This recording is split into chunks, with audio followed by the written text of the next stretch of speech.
They've kind of agreed to kick in at least the base amount. Last time they kicked in about $20,000 to bring down the cost. This cost right now is the cost before booster kick in. And so the last time the boosters kicked in, it dropped the price to about $800 for a 5-day trip. And that covered pretty much the charter buses and some of the meals, and so that really helped out kids a whole lot. There's another couple of different fundraisers that we're going to plan on doing. We're probably going to end up doing our mattress fundraiser again in February, and that generally brings in about $12,000. And so if I can get them, right now the discussion with the boosters is that they're going to probably kick in about $30,000, so that's going to actually kick down the price for the kids even more. Just because we take anywhere from about 75% of the band. The band's about 100 kids right now, so it'd be about 75 kids. And we want to try and get that closer to about 90 to 100% because we want them to have that opportunity. And the other thing is we want to make this as educational as possible. One of the cool things that we always attach it to is their studio program. So what we actually do, we actually go into their backstage area of Disney, and we work with a Disney musician and studio artist. And so they actually do a scene from The Lion King or Aladdin or something like that, and they give us music, and we have about an hour and a half to kind of learn it, and they'll actually do a recording of us playing with the movie playing in the background. So that's pretty cool. So that way they get a real idea of what it is to be a professional in the music industry, because a lot of times these musicians go into a room, they see the music for one time, they get 10 minutes to kind of work on it, and then it's recording, and then as these recording processes happen, it costs them about $25,000 for a recording in the movie industry. And so they want to make sure they get the best musicians, and this gives students an opportunity to see that side of the industry. Yes, ma'am. You said about 75% of the kids go. Mm-hmm. Is that because they can't go, or they're not allowed to, or they don't have the money? Majority of the time, and we talk to the kids when we see that they're not going. Majority of the time it's they just don't want to go. Okay. I made sure, and this has been at every single school I've been at that we've done a big trip. It's always been that discussion of hey, why don't you go? And I just don't feel like going. Or when my family already has plans, we're gonna go to this, or I just went to Disney, or something of that nature. So majority of the time it's not financial. And that's the reason why we've instilled this 4-year process, mm-hmm. So that way it kind of gives them an idea of okay, this is coming up. And the kids have been talking about it for at least 2 years already, so they know it's coming. So if it is financial, what do we do? So when it's generally financial, we start asking for donations, and we actually kind of go reach out, and we do get some anonymous donations for kids. And we kind of I put an application out there with kids who we ask for some sensitive information of okay, what is your parents' income and things like that. And we kind of do a scholarship process. Okay. You need sponsors? I mean, we always need sponsors. He wants to go. I know. You did not sponsor. I meant. I'm chaperone. My mind's going. And because I was a high school band kid once, and I know how high school band kids are. We take other necessary protocols in order to make sure the kids are safe. One of the other things we do is we hire a police officer to roam the hotel at night. So that way kids don't get any smart ideas, because none of our kids have done anything that is suspect. And so those are some of the necessary things that we do. And also, the way our program works is that we fill their schedule to the point where they are kind of ready to get into bed.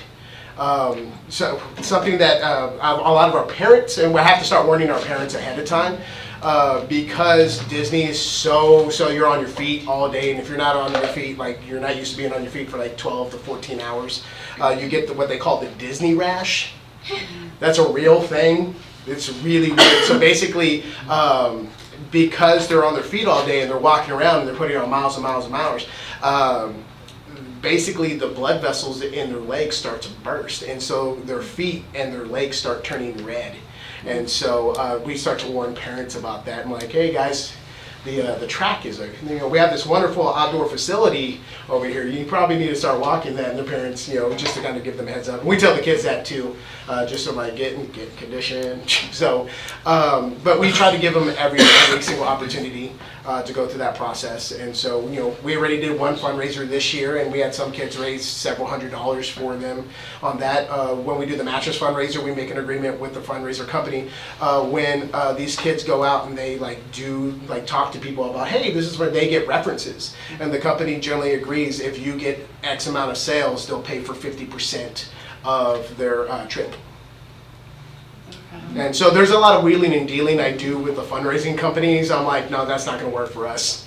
Like last time, I think if a kid sold 5 mattresses, they'd get the kid a 60-inch TV. I think that was one of the deals. And so incentives for them to kind of have a little bit more of that sale and that edge.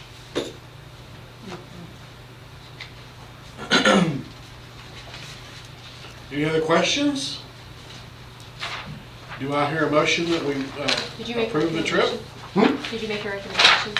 Our recommendation for this? Recommendation? Yes. I'll make a motion for that Okay, recommendation. we got a motion. Do I have a second? We have a second. All in favor? No, I'm sorry. All right. I'm going to go direct some minutes. Thank you so much. Thank you, Jose. All right. Marketing. Mine'll be quick and easy, I hope. Okay. You say that all the time. No money. No, there's no money involved in this one. So this is just, we're looking at adding, we've been talking to our CTE teachers about courses next year. And this one fits in our marketing and sales pathway. Program of study is what it's called now. But innovative courses through TEA have to be board approved. And so this is a course that we'd like to start offering in our marketing program of study next year. And so that's what we're here to do, is get it board approved. So does anybody have any questions about this course? It would be Chase Smith's program. He does the business and management and marketing side, and they take social media and sports marketing right now, and this would just fit in that pathway. Do we have a teacher in place, or this be someone left to hire? No, it'd be in Chase Smith's pathway. About how many students do you think are in that program right now? Off the top of my head, probably about maybe 50 to 60, probably. I don't have those numbers in front of me. I'm just trying to think That's about okay. where they were, but probably about 50 to 60. Any other questions? Do I hear a motion to approve the program? I'll recommend it. I recommend the Board of Trustees approve the Marketing Innovative course beginning with the 2022-2023 school year. Now. There a motion? All right, Linda. And Charles seconds it. All in favor of the program?